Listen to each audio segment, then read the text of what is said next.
Magluto naman tayo ng Spanish style sardines. Ang version na to ay pinadaling pagluluto ng bangus sardines dahil gagamit tayo dito ng pressure cooker. At ito yung mga ingredients na ginamit ko. Gumamit ako dito ng isang buong bangus na binabad ko na sa tubig na may asin.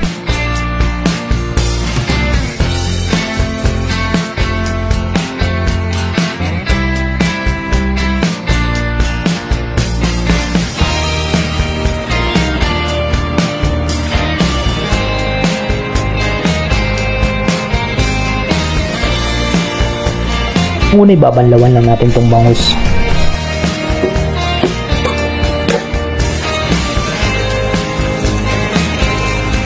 Maglalagay tayo ng dahon ng laurel.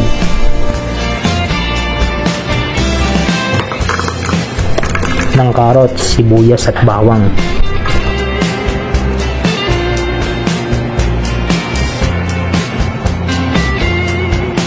Tapos ay ilalatag natin itong isdang bangus.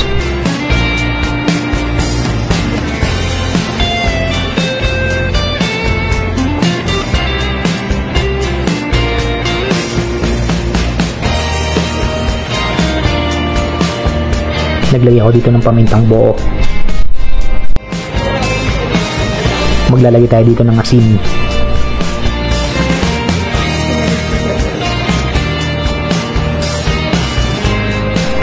Bell pepper at kamatis.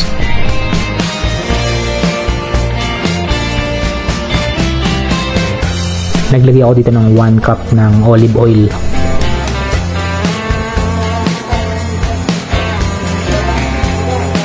At yun na rin 1 cup ng tubig. Maglalagay din tayo dito ng oyster sauce. Pati na rin ilang patak ng liquid seasoning.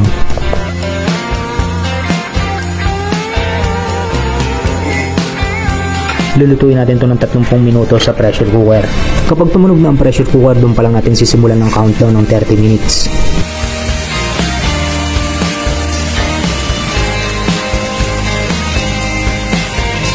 Sa katunayan, kung hindi tayo gagamit ng pressure cooker ay lulutuin natin ito ng 2 hanggang 3 oras. At kung nagmamadali ka naman ay mas maigi na gumamit ka ng pressure cooker. Iingatan mo lang masunog. Sa tingin ko ay okay na to. Ito na ang Spanish style sardines. Kain na tayo.